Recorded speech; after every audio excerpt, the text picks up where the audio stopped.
আসসালামু আলাইকুম। দর্শক, বাংলাদেশের রাজনীতিতে কালো অধ্যায় নেমে আসছে, এটা অনেকটাই অনুমান করা যাচ্ছে। কিছু বিষয় আপনাদের সামনে তুলে ধরলে আপনারা হয়তো বুঝতে পারবেন যে আসলে বাংলাদেশের রাজনীতি কোন দিকে যাচ্ছে।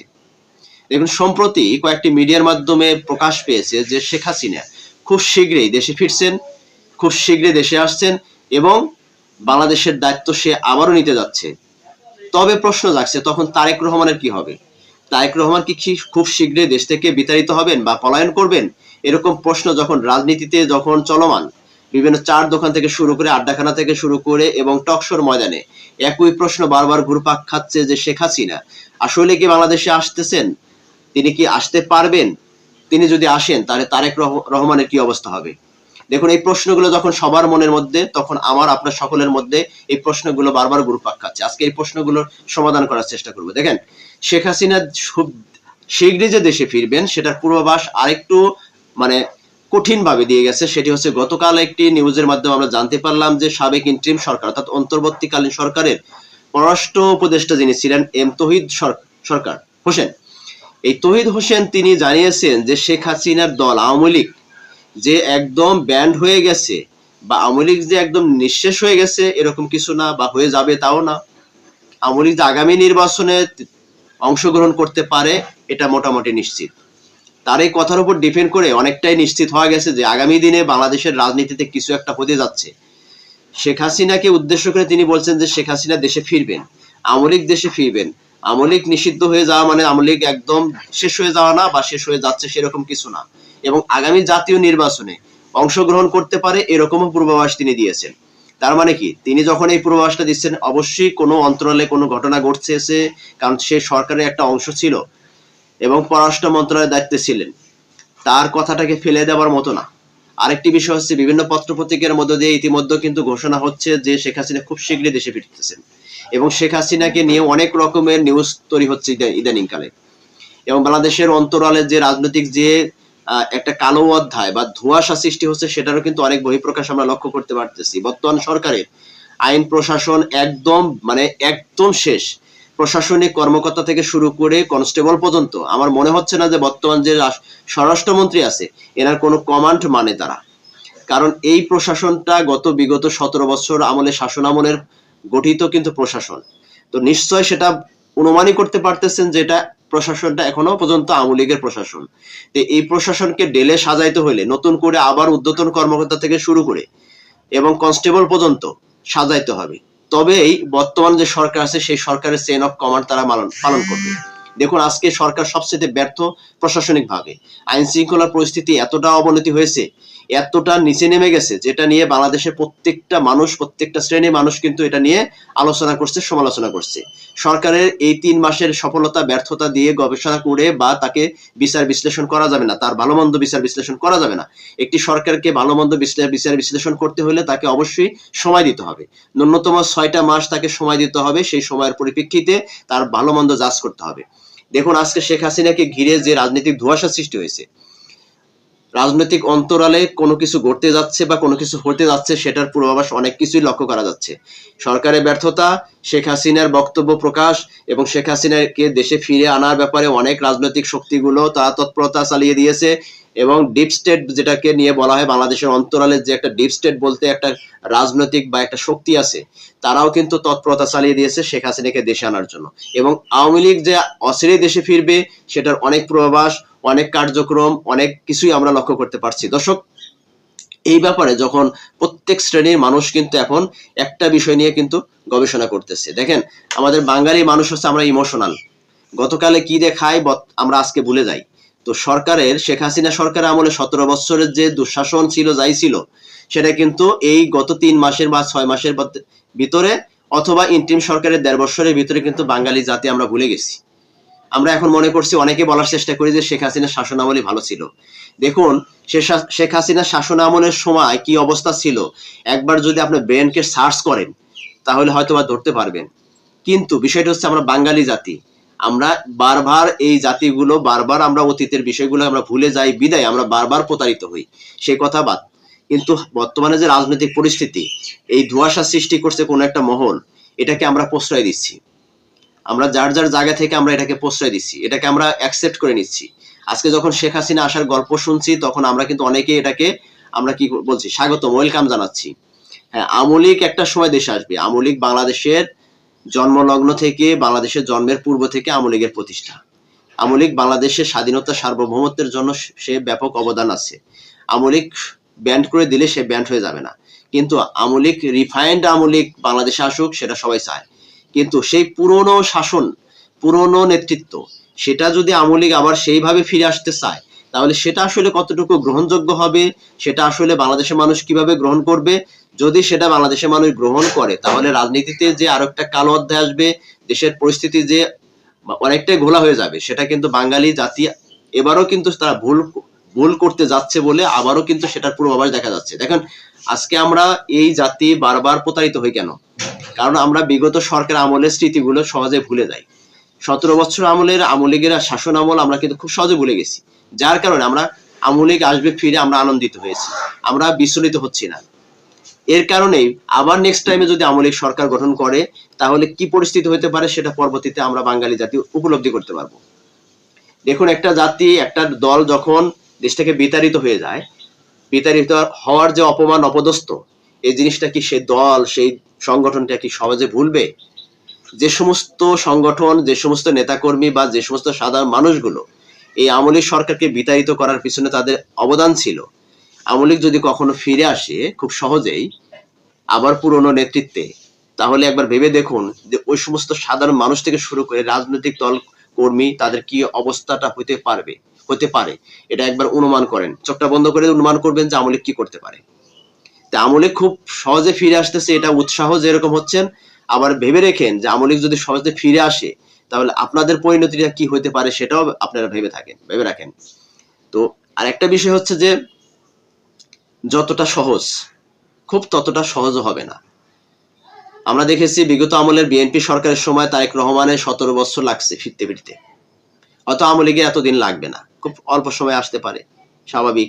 কিন্তু সেই আশাটা খুব যে সহজ হবে এটাও কিন্তু ভাবাটা কঠিন, এটা ভাবাটা খুব সহজ হবে না। কারণ আওয়ামী লীগের যে বিগত আমলের যে সমস্ত কৃতকর্ম, সেই কৃতকর্মগুলো আমরা বাঙালি, আমরা সাধারণ মানুষ ভুলে গেলেও রাজনৈতিক অনেক নেতাকর্মী কিন্তু তারা এখনো বলে নাই। তো যারা প্রশাসনের যে কিছু কর্মকর্তা আছেন তারা ইতিমধ্যে যারা খুব উৎসাহী হয়ে আওয়ামী লীগের ব্যাপারে তারা নেগেটিভ বা অনেক কিছু বলার চেষ্টা করেছে, তাদেরও হিসাবটা করতে হবে। দেখুন, বাংলাদেশ সেনাবাহিনীর অনেক সৈনিকরা এই যে বিগত 24 গণঅভ্যুত্থানের সময় তাদের যে ভূমিকাটা ছিল, প্রশাসনে কিছু কর্মকর্তা থেকে শুরু করে কিছু একদম কনস্টেবল পর্যন্ত তাদেরও যে ভূমিকাটা ছিল আওয়ামী লীগ সরকারের ব্যাপারে, তারা তো অবশ্যই সেই বিষয়গুলো কিন্তু আওয়ামী লীগ সরকার বা আওয়ামী লীগের নেতাকর্মীরা তারা সেগুলো কিন্তু আবার ফুটেজ রেখে দিয়েছে। তো এই সমস্ত ব্যক্তিরা যদি তারা সহজ করে দেয় আওয়ামী লীগকে ফিরে আসার জন্য, তাদের ভবিষ্যৎ কোথায় গেছে? দেখেন, বিডিআর বিদ্রোহের কথা মনে আছে আপনাদের? আজকে নিরপরাধ বিডিআর এর যে সদস্যরা 17-18 বছর এখন পর্যন্ত জেল খাটছে, তারা একটু মনে করে দিই, তারা কিন্তু 17-18 বছর যাবৎ কিন্তু জেলের ঘানি কিন্তু টানতেছে। এখন পর্যন্ত নিরপরাধ যে সমস্ত সৈনিকরা ছিল তারা সাজা প্রাপ্ত হয়ে গেছে, তারা কিন্তু এখনো মুক্তি পায়নি, তারা কিন্তু জামিন পায় নাই, বিষয়টি মনে রাখেন। তো বিএনপির বা অন্যান্য অঙ্গ সংগঠনের যে সমস্ত সমর্থিত প্রশাসনের যে বিভিন্ন কর্মকর্তা এবং যারা কনস্টেবল পর্যন্ত থাকেন, সিপাহী পর্যন্ত আছেন, ইভেন বাংলাদেশের রাজনীতির প্রেক্ষাপটে অন্যান্য রাজনৈতিক সংগঠনের যে সমস্ত নেতাকর্মীরা আছেন, একবার ভাইবা দেখেন যদি আওয়ামী লীগ খুব সহজে ফিরে আসে তাহলে আপনাদের পরিণাম পরিস্থিতি কোন জায়গায় গিয়ে পৌঁছাবে সেটা একবার চোখ বন্ধ করে আপনারা ভাইবেন। কারণ বিএনপি সরকার গত 3 মাসে আওয়ামী লীগের উপর যে অ্যাকশনটা নেওয়ার কথা ছিল সেটা কিন্তু তারা নেয়নি। বিএনপি কিন্তু আওয়ামী লীগের উপর যে অ্যাকশন নেবার কথা ছিল, 17 বছরের যে তিক্ততা, 17 বছরে যে তাদের যে জ্বালাতন যেটা ছিল, সেটার কিন্তু অ্যাকশন কিন্তু আওয়ামী লীগ সরকার, আওয়ামী লীগ আমলের যে সমস্ত নেতারা এখনো দেশে আছে, চলমান যে সমস্ত নেতাকর্মী এখন আছে, হয়তো তারা একটু পলাতক আছে, বাট যেটা নেবার কথা ছিল সেই পরিমাণে অ্যাকশন কিন্তু বিএনপি সরকার তাদের উপরে নেয়নি। কিন্তু আওয়ামী লীগ কিন্তু এই জায়গায় ভুল করবে না, আওয়ামী লীগ একটা মিনিটও ছাড় দেবে না। যদি আওয়ামী লীগ কোনোভাবে ফিরে আসে বাংলাদেশের মাটিতে, তাহলে ভাইবা দেখেন, ভাইবা রেখেন এবং এটা একদম খাতা কলমে লিখা রাখেন যে একটা মিনিট বিএনপি অথবা জামায়াত কর্মী অথবা অন্যান্য সংগঠন, এনসিপির অঙ্গ সংগঠন যারা আছে নেতাকর্মীরা, তারা একটা মিনিট যদি ছাড় পান তো আমাকে বললেন যে এই যে ভিডিওটা আছে, ভিডিওর কমেন্টে এসে আবার আপনারা কমেন্ট করে যাবেন যে আমি আজকে যে কথাটা বললাম, যে যদি এনসিপি, জামাত এবং বিএনপি সমর্থিত যে সমস্ত নেতাকর্মীরা আছে, তারা যদি আওয়ামী লীগ বাংলাদেশে কোনোভাবে ফিরে আসে, তারা যদি একটা মিনিট পায় বা একটা মিনিট যদি সুযোগ পায়, তখন আমাকে বলেন। কারণ বিএনপি ভুলে গেলেও, জামাত শিবির ভুলে গেলেও, আওয়ামী লীগ কিন্তু এক মিনিটও ভুলে থাকবে না। তো যাই হোক, বাংলাদেশের রাজনীতিতে কালো অধ্যায় ঘিরে ধরেছে, এটা একদম মনে করেন যে অস্বীকার করার কিছু নাই। সেটা দেশীয় অথবা আন্তর্জাতিকভাবে বাংলাদেশের রাজনীতিকে নিয়ন্ত্রণ করার চেষ্টা করছে, বর্তমান সরকারকে নিয়ন্ত্রণ করার চেষ্টা করতেছে। বর্তমান সরকারকে আসলে কতদিন তারা ক্ষমতায় রাখতে চাচ্ছে, বর্তমান সরকার কতদিন ক্ষমতায় থাকবে, এটা মোটামুটি অনেকটা নির্ধারণ হয়ে যাচ্ছে। কারণ বর্তমান সরকারের সবচেয়ে ব্যর্থতার জায়গা হচ্ছে প্রশাসন। এই প্রশাসনিকভাবে সেই সরকার ব্যর্থ হওয়ার কারণে আগামী দিনে সরকারের যে অবস্থান যে অনেকটা নড়বড় হয়ে যাচ্ছে, বা সরকারের যে ক্ষমতা খুব সংক্ষিপ্ত হয়ে যাচ্ছে, সেটার অনেক আভাস আমরা ইতিমধ্যে লক্ষ্য করতে পারতেছি। তবে আওয়ামী লীগের ব্যাপারটা আমি বলতেছি, আওয়ামী লীগ রাজনীতিতে আসবে, এটা স্বাভাবিক, এটা তাদের অধিকার, তারা ফিরে আসবে, এটাই বাস্তবতা। কিন্তু আওয়ামী লীগের যদি পুরনো নেতৃত্বে, যদি আওয়ামী লীগের যারা নেতাকর্মী বর্তমান দেশে আছেন, ছোট ছোট জেলা পর্যায়ে, উপজেলা পর্যায়ে, ইউনিয়ন পর্যায়ে, আপনাদের জীবনের সবচেয়ে চরম ভুল হবে যদি যারা বিতাড়িত যে সমস্ত নেতাকর্মী আছে, তাদেরকে যদি আবার আপনারা দেশে ফিরে এনে যদি আবার নেতৃত্ব জায়গায় বসান, তাহলে এই সুবিধাভোগী লোকেরা আবারও কোনো দেশের ক্রাইসিস মোমেন্টে তারা আবার দেশ থেকে বিতাড়িত হবে, আবারও দেশ থেকে পলায়ন করবে, মাঝখানে আপনাদেরকে বিপদে ফেলে যাবে। দেখেন আজকে কিন্তু আপনারা অনেক সমস্যা আছেন, অবাধে চলাফেরা করতে পারতেছেন না, মামলা মোকদ্দমার কারণে আপনারা কিন্তু নানান রকমের সমস্যায় ভুগতেছেন, ফ্যামিলি থেকে দূরে, এবং আপনাদের ব্যবসা বাণিজ্য থেকে, সব জায়গা থেকে আপনারা কিন্তু বঞ্চিত হয়ে আছেন। কিন্তু ওই সুবিধাভোগী যারা আছে, তারা দেশের বাইরে হাজার হাজার কোটি টাকা, লক্ষ লক্ষ কোটি টাকা তারা দেশ থেকে পাঠাইয়া দিয়া তারা এখন বিলাসী জীবন যাপন করতেছে, সেখানে উচ্চ বিলাসী জীবন যাপন করতেছে। সেই সমস্ত নেতারা আবার পথ চেয়ে আছে, আপনারা আন্দোলন মাঠটাকে গরম করে আন্দোলন করবেন, করে তাদেরকে নিয়ে আসবেন, ঘি মোরগ দিয়ে খাওয়াবেন, মালা টালা গলায় দিয়ে তাদেরকে পড়ায় আবার ক্ষমতায় বসাবেন, আবার লুটে ফুটে খাইয়া দেশের টাকা বিদেশে পাঠাবে, দেশের ক্রাইসিস মোমেন্টে আবার মনে করেন যে নাকি রুমাল দিয়ে আবার চলে যাবে। তাদের কাজ হচ্ছে এরকম। আওয়ামী লীগ যারা করেন ভাই, আপনাদের কাছে রিকোয়েস্ট থাকবে, দেশ আমার, আপনার সকলের, আমাদের দেশ, ঠিক আছে? এই দেশকে রক্ষা করেন আগে, নিজেদের চিন্তা করেন আগে, নেতাকর্মীদের কথা ভাইবেন না ভাই। যারা যে সমস্ত নেতাকর্মীরা দেশ থেকে বিতাড়িত হয়েছে, ওই সমস্ত নেতারা সর্বদাই সবসময় তারা বিতাড়িত হবে, সবসময় তারা দেশ থেকে পলায়ন করবে। তার সামান্য নমুনা হচ্ছে যে নারায়ণগঞ্জের শামীম সাহেব, তিনি কত বড় বড় কথা বলেন, অথচ পলায়নের সময় দেখবেন যে সবার আগে পলায় কিন্তু সে। বিগত সরকার আমলে মনে আছে কিনা যে ইয়ার সময় তত্ত্বাবধায়ক সরকার ফখরুদ্দিন মঈনুদ্দিনের শাসন আমলের কথা মনে আছে আপনাদের? সবার আগে কিন্তু সেই পলাইছে। আমার এই যে 24শে গণঅভ্যুত্থানের সময় কেউ না জানলেও, কেউ না পলাইলেও কিন্তু শামীম ওসমান কিন্তু ঠিকই পলাইছে। কিন্তু মাঠটাকে গরম করে সেই, কিন্তু যে আমরা পলায়ন করতে পারি না, আমরা পলাতকের নেতা না, আমরা পালাতে আমরা চাই না, আমরা পালাই না দেশ থেকে, আমরা দেশ থেকে বিতাড়িত হইতে চাই না, ঠিক আছে? আমরা এই দেশের সন্তান, এই দেশে থাকবো, এরকম বক্তব্য বহুত কিছু দিয়ে যায়, রাজনৈতিক বক্তব্য আমি তার মতো সে দিয়ে যায়, সেটা হচ্ছে অন্য কথা। কিন্তু সে কিন্তু সবসময় আক্রমণাত্মক বক্তব্য দেয়, মাঠটাকে গরম করে, নেতাকর্মীদেরকে উজ্জীবিত করে, কিন্তু পলায়ন করার সময়, দেশ থেকে পালিয়ে যাওয়ার সময় সবচেয়ে আগে পালায় সে। অনেকেই অনেকভাবে ব্যাখ্যা করার চেষ্টা করে, অনেকে অনেকভাবে বলার চেষ্টা করে, কখনো কখনো বোরকা শামীমও বলে, কারণ বোরকা পরে পালানোর অভ্যেস নাকি তার আছে। যাই হোক, সেটা ভিন্ন কথা। রাজনৈতিক আত্মরক্ষার জন্য সে অনেক কিছু করতে পারে, স্বাভাবিক। আমি মনে করি যে এই যে আপনাদের কাছে রিকোয়েস্ট করবো, যারা দেশে থাকেন ভাই ব্রাদার, আপনারা সবাই, আমরা দেশের একই দেশের মানুষ, আমরা বাঙালি, আমাদের দেশ আগে, আমাদের দেশের সার্বভৌমত্ব আগে। কোন একটি রাজনৈতিক শক্তিকে, তাদেরকে স্থান দেওয়ার জন্য নিজেদের জীবন আমরা উৎসর্গ কইরা তাদেরকে ক্ষমতায় বসাইয়া আপনাদের পরিবারকে আপনারা নিঃস্ব করিয়া, ছেলে মেয়ে সন্তানাদি বাবা মাকে নিঃস্ব করিয়া দেশ থেকে, পৃথিবী থেকে চলে যাইবেন, আপনার কিন্তু ক্ষতিগ্রস্ত হইলে, আপনার পরিবার ক্ষতিগ্রস্ত হইলে কেউ দেখবে না ভাই। তাই রাজনীতির মাঠে নামার আগে, আন্দোলনে নামার আগে একবার ভাববেন যে আন্দোলন করবেন আপনারা, ওই স্যাপচাটার মতো কিছু খাইবেন, বড় বড় জিনিসগুলো খাইবো কিন্তু আপনাদের লিডাররা, যারা দেশ থেকে চলে গেছে। আপনারা আন্দোলন করবেন, আবার তারা আসবে, ক্ষমতা দখল করবে, ক্ষমতায় বসবে, আবার লুটে ফুটে খাবে। এমপি মন্ত্রী তাদের সন্তানরাই হবে, আপনার মতো আমার মতো আবুল সাবুল কেউ কিন্তু এমপি মন্ত্রী হবে না। এমপি মন্ত্রী হবে, দেখবেন যে এমপির ছেলে হচ্ছে, মন্ত্রী হলে মন্ত্রীর ছেলে হচ্ছে। তো আপনারা আমার মাঝখান থেকে আমরা নিজেদেরকে আমরা বিলিয়ে দিব, আমরা রাজনীতি মাঠে নামবো, আমরা রাজনীতি করব, আমরা আন্দোলন করব, জীবন দেব, আর তারা ক্ষমতা দখল করবে, ক্ষমতার সবকিছু ভোগবিলাসী তারা করবে, এই জিনিসটা আপনারা একবার হলে ভাইবেন। দেখেন বিএনপির আমলে বিএনপি নেতাকর্মী কিন্তু নামে কিন্তু 400-500 করে মামলা ছিল, কিন্তু তারা কিন্তু কেউ দেশ থেকে পালায় নাই ভাই, দেশেই ছিল। দেশে থেকেই কিন্তু মামলা মোকদ্দমা গুলো তারা কিন্তু ফেস করছে, ঠিক আছে, অনেক মার খাইছে, মামলা মোকদ্দমার শিকার হয়েছে, পুলিশের নির্যাতন সহ্য করছে, দেশের সন্তান দেশে ছিল, তারা আজকে ক্ষমতায় বসছে।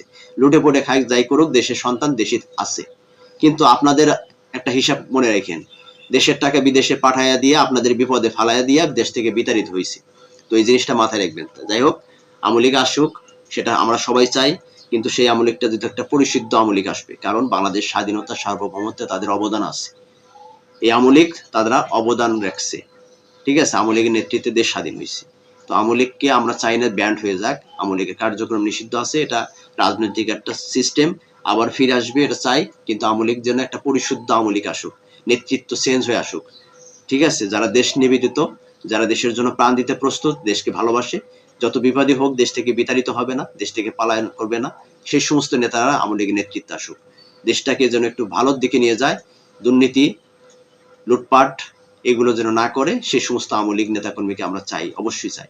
তো দর্শক, আপনাদের এই ব্যাপারে কোনো মতামত আছে কিনা অবশ্যই কমেন্টসে জানিয়ে যাবেন। ধন্যবাদ সকলকে, ভালো থাকবেন, সুস্থ থাকবেন, আল্লাহ হাফেজ, আসসালামু আলাইকুম ওয়া রাহমাতুল্লাহি ওয়া বারাকাতুহু।